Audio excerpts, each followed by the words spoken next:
Bonjour les amis. Oh là là, je suis trop contente d'être ici avec l'auteur de Être présent. On va parler de nos habitudes digitales. Gabriel Pitt, avec qui a presque grandi à côté de nous. Et aujourd'hui, tu sors ce livre magnifique. Oui, on se connaît depuis très longtemps et c'est vrai que j'ai décidé de m'atteler à ce sujet qui est le bien-être digital. Parce qu'en fait, c'est vrai qu'aujourd'hui, on constate qu'on passe de plus de temps sur nos smartphones ou sur nos écrans. Et puis, ce temps, on le perd en fait. Alors qu'on pourrait le consacrer à d'autres choses beaucoup plus intéressantes dans notre vie. Et je parle souvent de rêves, mais on pourrait investir ce temps pour réaliser nos rêves. C'est ça. Voilà. Donc, raconte-nous un petit peu cette hygiène digitale. Parce que c'est la folie aujourd'hui. On est tous sur nos appareils du matin au soir. On n'a pas le temps de recevoir, pour moi, l'inspiration qui vient quelque part d'en haut, parce que tout est toujours rempli. Parle-nous un petit peu de comment est venue l'idée déjà. Alors, ça a été un constat que j'ai fait déjà à partir de 2016, mais ensuite, et je l'explique dans le livre, en 2018, j'étais à un concert et j'ai pris quelques photos comme ça spontanément. Et puis, il y avait un enfant qui ne regardait pas le concert, mais il était tourné dans ma direction et il était sur son écran. Et j'ai découvert la photo quelques jours après. Et c'est là où je me suis dit, c'est pas normal en fait. On est à un concert, il y a un spectacle, et il ne participe pas à ce concert, il est en train de faire un jeu ou je ne sais pas ce qu'il faisait. Et je l'ai vu après. Donc ça m'a donné envie de m'intéresser au sujet. Et puis la première chose à faire pour le bien-être digital, c'est vraiment de comprendre comment tout cela fonctionne, parce qu'aujourd'hui, on a un petit peu la tête dans le guidon. Tu connais l'expression, avoir la tête dans le guidon? Ah oui, quand même. Et c'est vrai que sans vraiment s'en rendre compte, au cours de la dernière décennie, on a créé des automatismes chez nous, comme par exemple, dès qu'on s'ennuie, on a le réflexe de prendre son smartphone et de regarder, voilà, ou du chocolat. On a le réflexe de regarder ce qui se passe sur son smartphone, mais sans vraiment avoir besoin de le faire. Et donc, on a besoin de retrouver un peu quelle est la plus-value essentielle de la technologie et d'Internet, qui est de nous aider, et non pas de nous distraire de nos objectifs de vie. Et ça, je dirais qu'aujourd'hui, c'est vraiment important, c'est réussir à moins se distraire pour se concentrer sur ses propres objectifs en fonction de ses valeurs. Et puis, c'est vraiment, je dirais, une question de temps, parce que le temps, il est précieux. C'est même Steve Jobs, qui est l'inventeur du smartphone, qui disait ça, c'est que le temps est précieux, ne le gaspillez pas. Et c'est vrai que notre temps, on devrait l'investir, comme je l'ai dit en introduction, pour réaliser nos objectifs et nos rêves. Donc alors, voilà d'où ça vient. Donc qu'est-ce que tu as trouvé toi? Qu'est-ce que tu as trouvé concrètement? Parce que ici c'est génial si tu donnes un truc concret. Oui. Comment gérer notre temps et notre temps digital aussi? Oui. Alors je pense que la première chose à faire, c'est déjà savoir combien de temps on passe sur notre smartphone. Ça c'est quelque chose où c'est un phénomène. C'est vrai que quand on est sur notre smartphone, on ne sait pas exactement combien de temps on passe, parce qu'on a ce plaisir.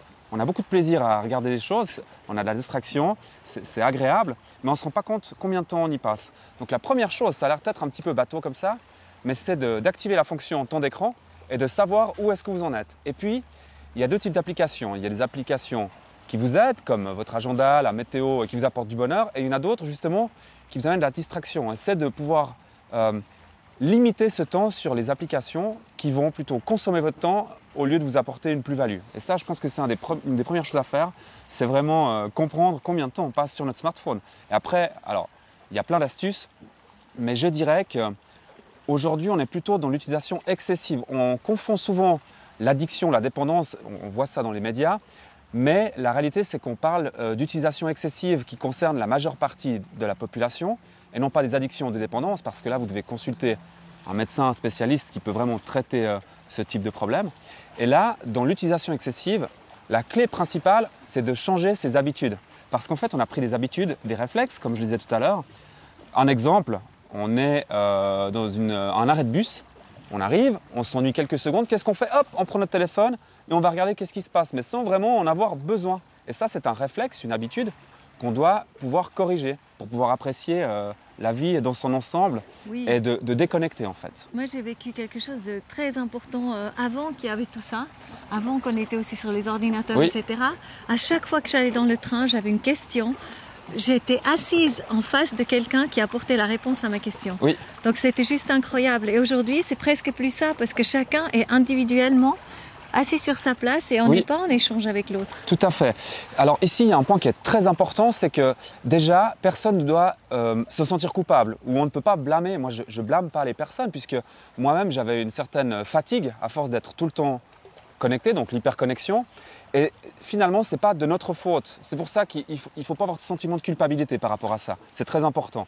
Parce qu'en fait, c'est vrai que beaucoup de mécanismes de notre cerveau, des vulnérabilités, des biais sont exploités.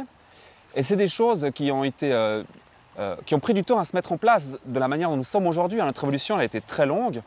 Et c'est vrai que typiquement la dopamine, hein, qui nous permet d'avoir des sensations de plaisir, c'est quelque chose qui est exploité pour nous faire aller sur les écrans, nous faire perdre du temps. Et voilà, le point principal, c'est que pour revenir en arrière, il faut déjà avoir une prise de conscience. Et le livre que j'ai écrit, c'est tout d'abord cette prise de conscience où chacun va pouvoir se dire « Ah, voilà comment ça fonctionne, pourquoi j'ai ces habitudes ou ces réflexes. » Et puis après, l'objectif, c'est de changer ses habitudes. Voilà, je dirais que pour pouvoir faire ça, ça va être difficile de le faire du jour au lendemain. Moi, j'ai remarqué ça aussi. Si par exemple, vous avez une habitude et que vous voulez la changer, si vous essayez de le faire du jour au lendemain, cela ne va pas fonctionner. Donc il faut un petit peu de travail, d'investissement, il faut un plan et il faut vraiment définir voilà, qu'est-ce qu'on aimerait changer. Ensuite, on fait ces changements-là, on répète et on arrive après à reprendre le contrôle. Mais comme tu dis aujourd'hui, beaucoup de personnes, à leur insu, passent beaucoup de temps sur les smartphones. C'est l'utilisation excessive, comme je disais tout à l'heure, et on doit reprendre ce contrôle. Là, moi, j'étais dans le désert là, pendant 10 jours. Oui. Et j'ai reçu un message vraiment qui me parle beaucoup, c'est de prendre vraiment 1h30 pour moi. Oui. Et parce que dans le désert, on est vraiment à l'écoute. Oui. On est à l'écoute de notre soi supérieur. Hein. Oui. On entend, on reçoit des messages. Et en fait, si on est toute la journée occupé avec tout ce qui se passe Oui. et avec ça, ben, en fait, on n'offre plus du tout de temps à ça. Et c'est primordial aussi de sortir de là. Donc je pense que ça aide la santé en général, ça aide l'esprit, être clair, d'être plus créatif. Alors, c'est un point essentiel que tu soulèves maintenant, parce qu'en fait, une des clés importantes de notre évolution, c'est l'ennui. Et dans ces moments d'ennui, c'est là où on arrive à avoir ces réflexions avec soi-même, c'est là où on arrive à être créatif, et puis c'est là où on va avoir des connexions qui vont se faire.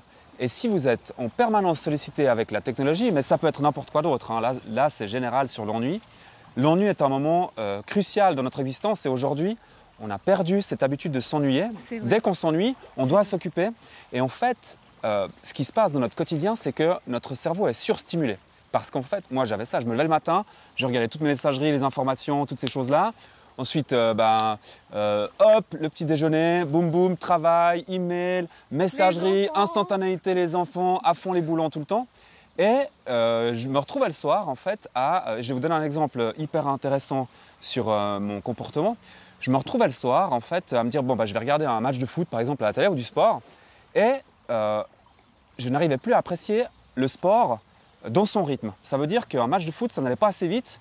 Et qu'est-ce que je faisais à ce moment-là? Tu as essayé de mettre sur forward non, rapide. Je prenais mon téléphone, ça s'appelle l'approche des 2 écrans. Je prenais mon téléphone et en fait, j'étais concentré ni sur le match de foot et ni sur mon téléphone. Donc finalement, je faisais rien de positif pour moi en fait, parce que je n'appréciais pas ça. Et aujourd'hui, j'ai constaté que je peux à nouveau regarder un match de foot dans son entièreté sans avoir cette sensation de « mais ça va pas assez vite, pourquoi j'ai pas assez de stimuli ?» Donc cette question de stimulation, en fait, ce qu'on doit faire vraiment, relié à l'ennui, à ta question de ce que tu as vécu dans le désert, c'est de ralentir. On doit réapprendre à ralentir, notre système nerveux doit ralentir en fait. C'est simplement ça. Et de nouveau, vous n'allez pas pouvoir le faire du jour au lendemain parce que maintenant, on est habitué à être stimulé, donc notre cerveau, notre système nerveux a l'habitude d'avoir des stimuli. Et si tout d'un coup on s'arrête, eh bien, il va être frustré.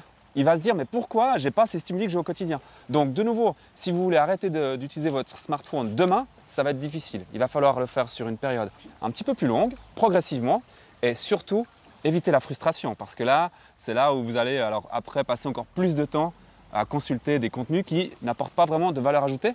Et je dirais encore un point hyper important, c'est que la technologie, elle va rester. C'est à nous de trouver qu'est-ce qui est positif pour nous, quelles sont les plus-values, qui nous permet d'être en équilibre avec soi-même et avec son environnement. Tu sais ce que je trouve toujours drôle aussi? Quand on est genre, tu sais, tu as un livre, puis tu as une image. Oui. Et les enfants aussi, hein, Oui. ils font comme ça, déjà. Oui, oui, alors ça, tout à fait. Oui, parce qu'ils ont été habitués, aux outils technologiques. Et c'est vrai que le swipe ou le scroll, c'est quelque chose qui devient naturel chez les enfants. Et là, ce qui est intéressant, c'est, je le mentionne dans le livre, si on parle des enfants, alors c'est un sujet où on pourrait parler très longtemps, hein, alors on va être bref, mais typiquement ici, hein, une des recommandations que je fais dans le livre, c'est de dire pour les enfants, il faut déjà avoir un grand dialogue avec eux pour comprendre comment eux ils le vivent. Nous-mêmes déjà s'informer de comment est-ce que tout cela fonctionne. Et puis, une des actions toutes simples à mettre en place, c'est aller sur Internet pour chercher des choses qui sont inspirantes et les faire dans la vie réelle. Tu vois, par exemple, tu pourrais te dire, tiens, je vais cuisiner. Donc tu vas sur Internet, tu trouves la recette, Oui, tu l'expliques tu prends les ingrédients et autres, comment la faire, et après tu la fais dans la vie réelle. Et ça, en fait, c'est une action qui est utile pour les enfants, comme ça, ils voient les bénéfices d'Internet plutôt que l'utilisation passive, parce que c'est vraiment pour les enfants l'utilisation passive qui est, on va dire, négative. Et puis là, alors moi, je ne suis pas un neuroscientifique, mais j'ai lu par exemple un livre de Monsieur Demurger, qui est professeur en neurosciences, et qui expliquait que, par exemple, en ayant des écrans dans l'environnement des enfants, eh bien pour l'apprentissage de la parole, sur une journée avec des écrans, l'enfant est exposé à peut-être 180 mots, et puis sans écran, c'est 900 mots. Donc dans l'apprentissage de la parole, il y a des effets.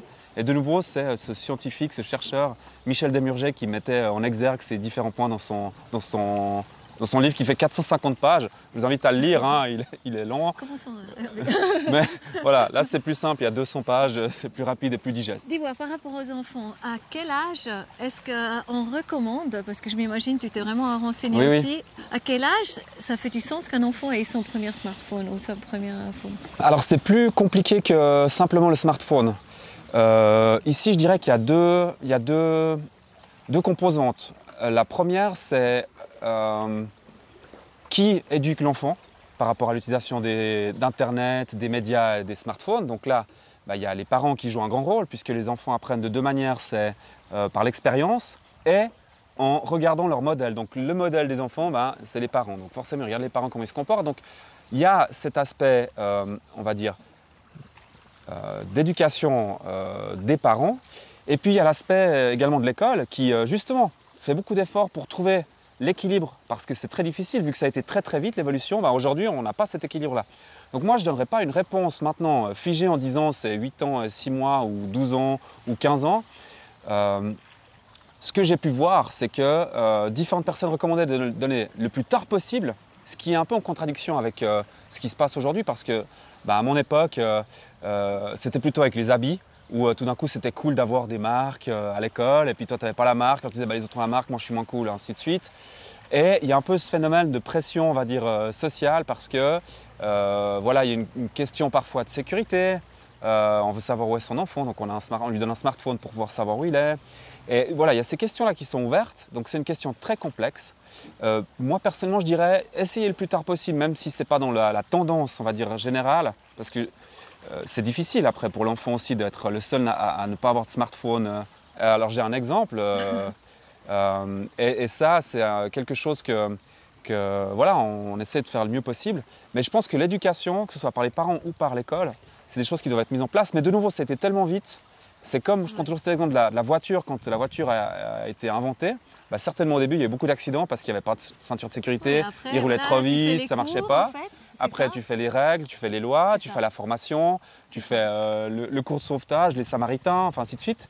Et puis tu arrives aujourd'hui avec une sécurité maximale, sauf que ça a pris beaucoup d'années, la technologie s'est évoluée très très vite, je parlais d'une décennie, donc c'est vrai que ça a évolué très vite, c'est pour ça qu'aujourd'hui on est un peu pris court par tout ça. Donc dans l'utilité, quelque part, c'est un manuel, c'est un guide en fait, qui nous amène dans une vie heureuse à côté avec... Alors je dirais que ici c'est plutôt, je donne des pistes sur comment améliorer son bien-être digital. C'est pas un manuel complet parce qu'en fait, avant tout ça, ce que j'ai voulu expliciter dans le livre, c'est cette prise de conscience dont je parlais au départ, comment fonctionnent tous ces mécanismes-là, pour déjà avoir se comprendre soi-même, comment est-ce qu'on fonctionne. Donc il y a des pistes effectivement dans le livre. Moi j'ai développé une formation qui s'appelle Master Your Digital Habits, qui permet aussi par la suite de creuser un peu plus, parce que comme je l'expliquais, ça prend du temps pour pouvoir changer ses habitudes. Le livre, c'est un super début pour comprendre comment tout cela fonctionne, mais ça requiert un peu plus d'investissement que cette lecture-là, je pense, pour vraiment changer de manière durable sa relation avec son smartphone. C'est vraiment un premier pas, je pense que pour chacun, effectivement, c'est une grande invitation de observer ses propres habitudes digitales. Tout à fait. Et après de dire est-ce que c'est sain, est-ce que c'est vraiment bénéfique pour ma vie, pour mon environnement, etc. Et vraiment de prendre ça à cœur. Ouais. Oui, je pense que c'est un questionnement, comme tu l'as dit. Ça permet aux personnes de se poser les bonnes questions. Comment est-ce que je l'utilise moi aujourd'hui? Est-ce que je peux améliorer certaines utilisations? Est-ce que être toujours dans l'instantanéité, c'est quelque chose finalement qui me convient ou pas? Parce qu'aujourd'hui, si on n'a pas une réponse à un message dans les 30 secondes qui suivent, on est un peu paniqué. Or, dans cette réflexion de ralentir, c'est quelque chose qu'il faut réapprendre à faire en fait, à ne plus être dans cette attente instantanée. Et le livre pousse vraiment à la réflexion et donne des pistes. Voilà, si je devais résumer, c'est un livre qui ouvre à la réflexion, la compréhension de comment tout cela fonctionne et une réflexion sur soi-même, et puis après des pistes sur comment appréhender cela de la meilleure manière possible. Bravo Gabriel et plein de succès avec être présent. Moi, je pense que tu vas tourner un petit peu avec le livre donc, dans plein de librairies, etc. Tout à fait. Tu vas le mettre aussi en allemand, d'autres langues? Oui, alors c'est prévu, là je suis sur la traduction en allemand, c'est un travail assez fastidieux. Et puis en anglais également, ça devrait être prêt début d'année 2023. Bravo. Voilà. Bravo, le meilleur pour toi. Oui, merci beaucoup. Merci beaucoup. À bientôt. À bientôt, bonne continuation. Bye. Bye.